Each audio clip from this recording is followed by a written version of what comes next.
Hello, my name is Glennda Baker. I am a real estate agent here in Atlanta, Georgia, and this is the Glennda Show. And today I am joined by the Diamond Squad, my business partners Elizabeth Coates and Evelyn Olson. And we are going to talk inspections today, ladies. How does that sound? Ooh, Sure. my least favorite part of the whole process. Oh, But the bane. nevertheless, a very important part of the process. It is. We have to do it. It's like paying your taxes. You just have to do it. Yeah. And you got to get through it to get to closing. That's right. Yeah. It's like, what's that?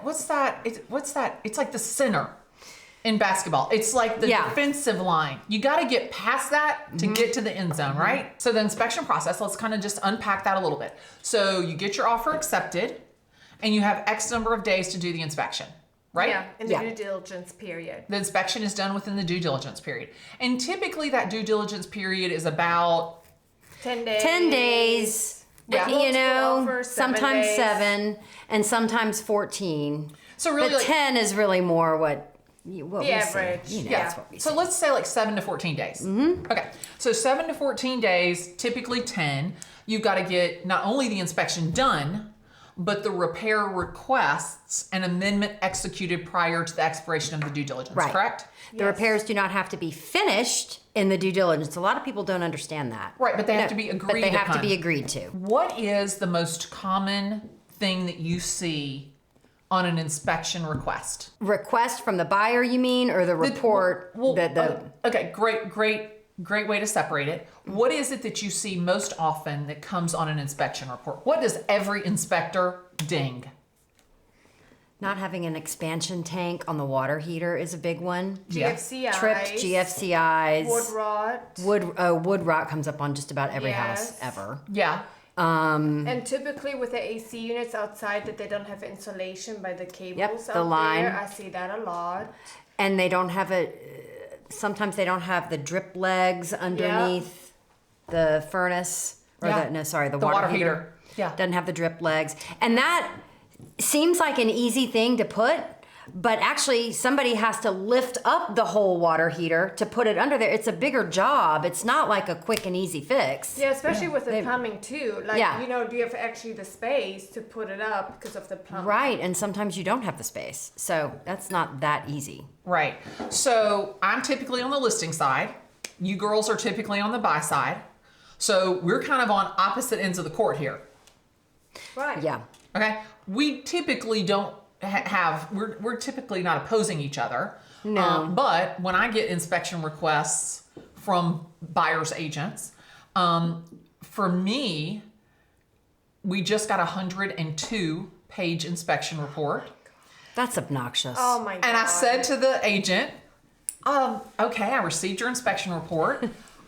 What are your people looking for the seller to do? Everything.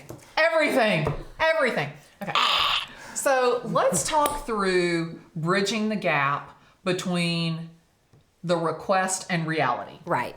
So you girls typically represent the buyers. So how do you manage the expectation of the buyers to get them to understand that it's to code, not to perfection?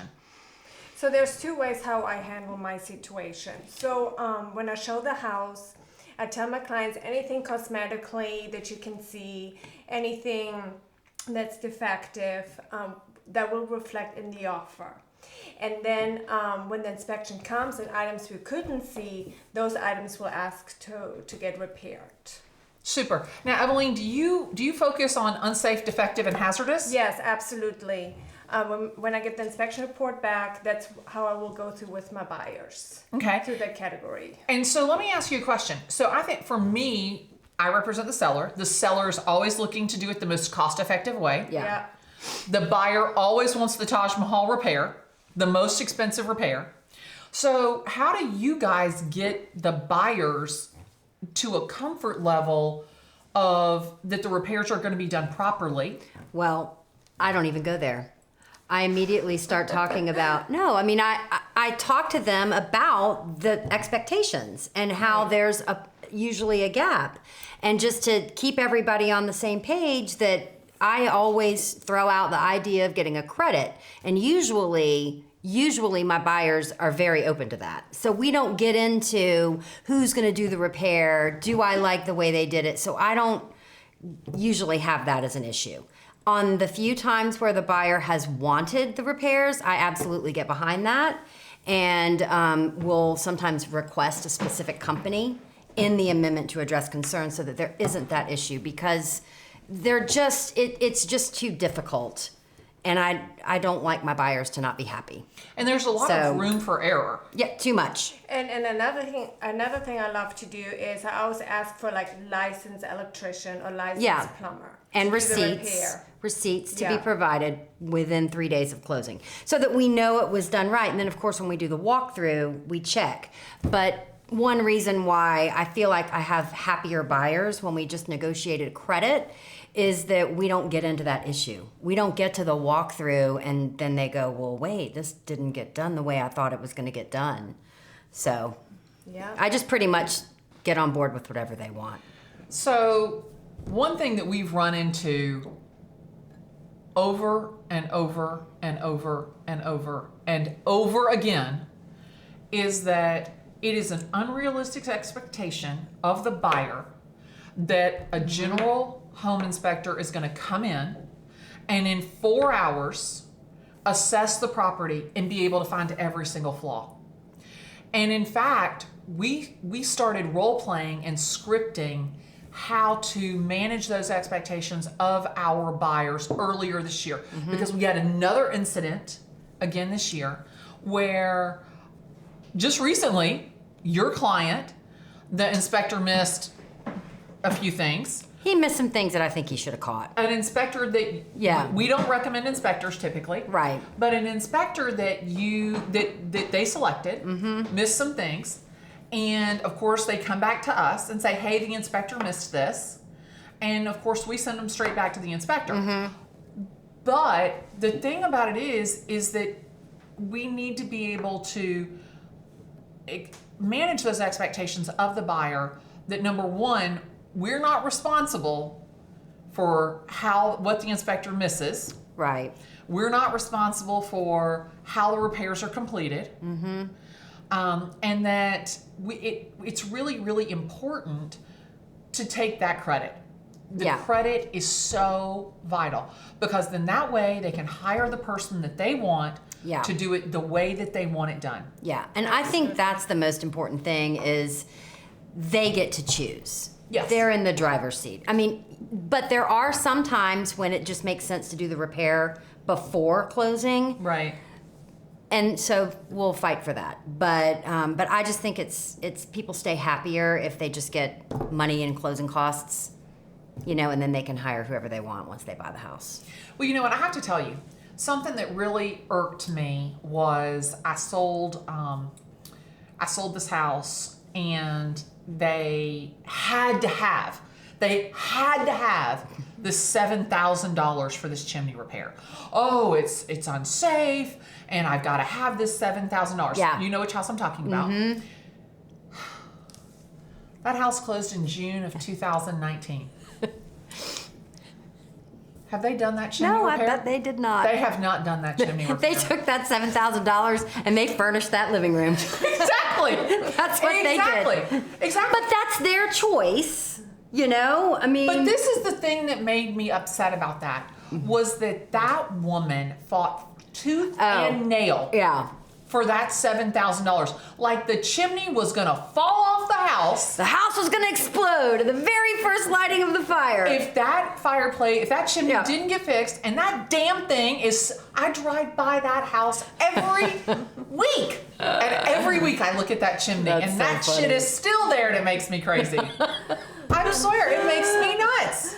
Isn't that terrible? I should let it go, shouldn't I? I know, there are just some that you can't let go, though. There are just some that are always gonna So Evelyn, let me ask you a question. So, for what was, of all the inspections that you've been through, is there one that kind of stands out? Absolutely. Okay, without mentioning any names. I know which one. I know which one. I know. Tell us, Evelyn, just in case Elizabeth and I are wrong, which we're not. Well.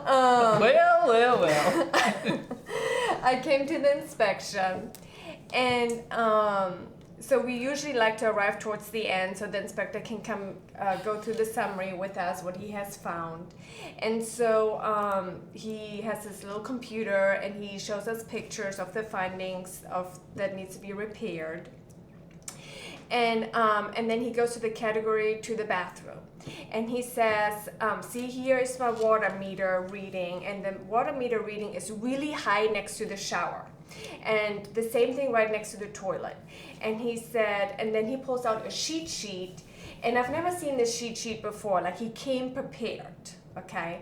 And he said to us, well, about like 80% of the builders do not put in the shower incorrectly. And there's no way to find out how you know it's put in correctly unless you pretty much tear out the shower. So he has a cheat sheet showing, how there's some things that can be clogged. And so the water reading was high, so it's kind of pointing out that the builder didn't put it in correctly. And the house was like only 10 years old. And so my clients, I think the way how they left was with questions, what do I do? Like, okay, so I got all these problems with the house, but how do I resolve it? And it's like, obviously, if I try to go to the seller and say, hey, listen, we actually would like to run some tests and open up the ceiling. And they wouldn't let us do that. And it's like, how do you get it resolved without the inspector telling us how to resolve the issue?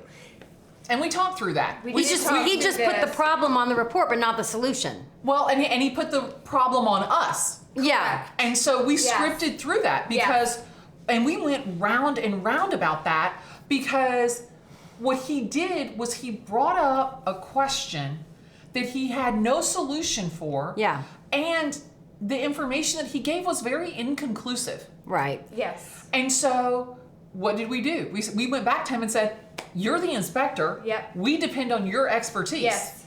So we're looking for you to give us some conclusive information and to give us a solution because we're the real estate agent, not the inspector, correct? Absolutely. Yeah. And it killed me when he was also doing the same thing with the roof.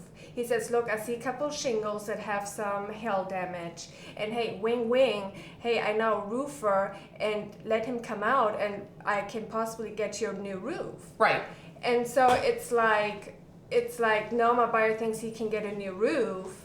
And of course, every roof here in Georgia has hail damage or wind damage. Right, because we're in Atlanta, Georgia. Exactly. And you have hail and windstorms every year. Right. And of course, a roofer will tell me it needs a new roof. Right. So, so instead of the inspector letting us know what the condition of the roof is, so we have a neutral answer or report, he wants a salesperson to come out. Right. And I thought that was just unprofessional. And a recipe for disaster.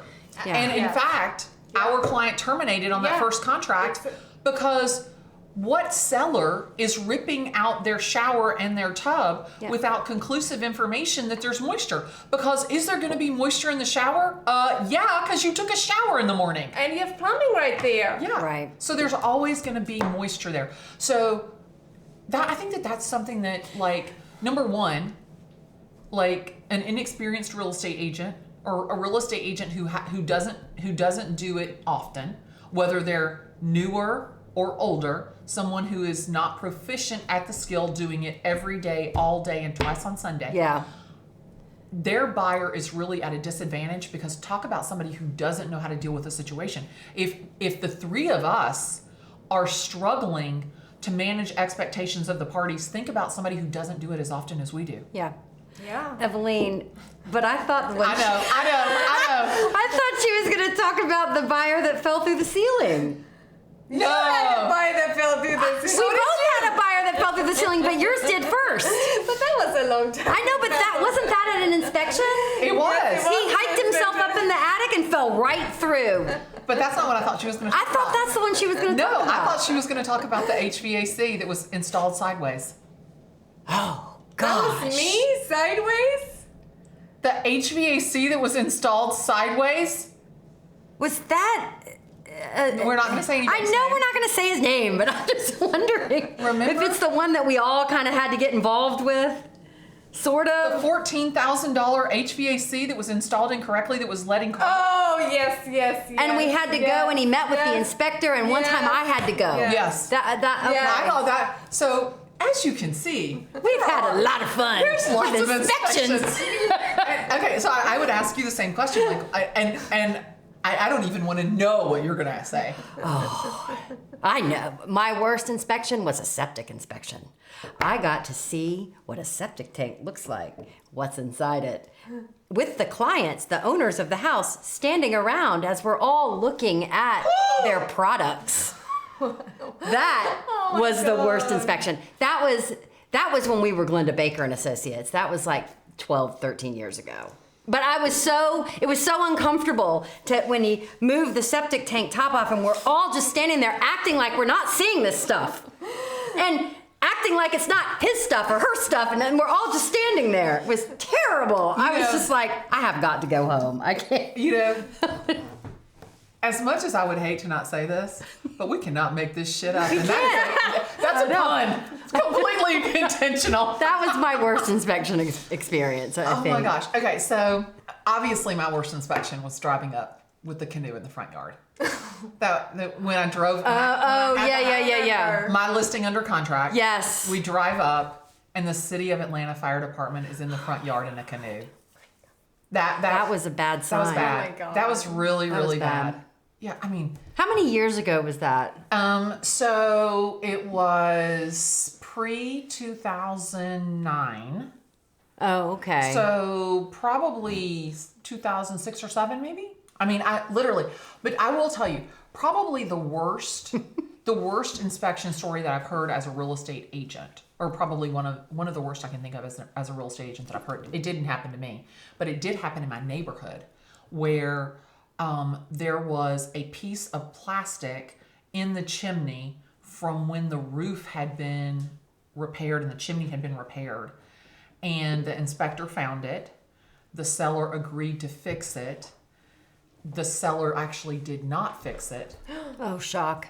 They moved in on a Thursday, moved in on a Wednesday. Friday night, they had friends over. It was Christmas time. Had friends over, started a fire in the fireplace, and the house burned down to the ground. Oh my God. Thank goodness that everybody got out. But you think about, like, these are serious things. Yeah. And especially when you're dealing with something like that, as a buyer, you want the peace of mind that that type of repair has been done properly. And really, I can't believe that on a repair like that, with that kind of a safety issue, that they didn't do a re-inspect. I was just going to say, Can you imagine? how would they, or a walkthrough or something? Well, they did a walkthrough, but who can see in the chimney? Right. So they didn't, I guess, ask for a receipt that shows that it was, like, anything. Well, The no. seller provided a receipt. So he lied. So he lied. Oh, my goodness. The seller provided a receipt. Wow. So, of course, there was tons of lawsuits. I'm And then on sure. top of that, the house, they didn't get a survey. They found out the house was in a floodplain. So they had to move it towards the street. They couldn't build the house that they wanted. I mean, literally, there's never a problem till there's a problem. Yeah. And you don't know it until you find it out. Right. So, I mean, really, Right. inspections are crazy. If we could, like, change anything about the inspection process, what would you change about the inspection process? Would you? Is there something like? Is there a way that we do it, or is there something that you think that we could do better to protect the buyer, to protect the seller? Like what could we do differently in the inspection process to protect the parties? Well, I've been telling my people to call the inspection companies and kind of interview them. Yeah. Talk to them over the phone. Don't just go online and read, because, we redid our email that basically says, we can't recommend inspectors. We ask that you do this, to pick your own. But they always want to know, well, like, who do you really want us to use? And, Right. We can't really do that. But I always say, pick up the phone and call the different companies. How long have they been in business? How many inspectors do they have? Do they specialize in new construction or older homes? Like, I tell them to do an interview. Yeah. And if they have any certifications, extra Right. certifications. Right. I mean, I feel like, because we don't know what our client necessarily wants to know. Right. And I'd like to have him just ask the inspector. Well, you know, I just recently had an inspection on a house, and that inspection lasted 13 hours. It was the longest inspection of my career. And I will tell you, the buyer was exhausted, the seller was exhausted, I was exhausted. I know that the poor inspector had to be exhausted. Wow. And I wonder to myself, like, how sharp are you after 13 hours? Yeah. Right. You know? Yeah. And the buyer didn't come till the end. He was there 5 hours. But that's still 5 hours. I mean, wow. and most of our inspections last 3-4 hours. Yeah. So, and you know, there's one guy here in Atlanta, and that might be one of my worst inspection stories, was this guy came and did an inspection on a house, and he was called like the Butcher of Buckhead, the I remember. Deal Killer. I don't remember his name, but I remember I remember his I remember name. that reputation. And he came out and was talking about this house and how horrible this house was. And do you know, I hunted that guy down, and I went over to his house in Dunwoody. And I videotaped and took photos of his house. And if Jed Clampett and Fred Sanford had a child, it was that inspector. He had a blue tarp over his roof. I am telling you right now, that guy's house, it was spit and glued together like a popsicle stick. Wow. I mean, and I posted that on Facebook. I swear, and somebody said, Glennda, you need to take that down. I'm not taking that down. That was the honest to God truth. There was nothing but facts in those photos. It's his house. They were photos of his house. And it was shocking to me that here this guy had torn up this house. Yeah. And that same guy did an inspection on another house for me.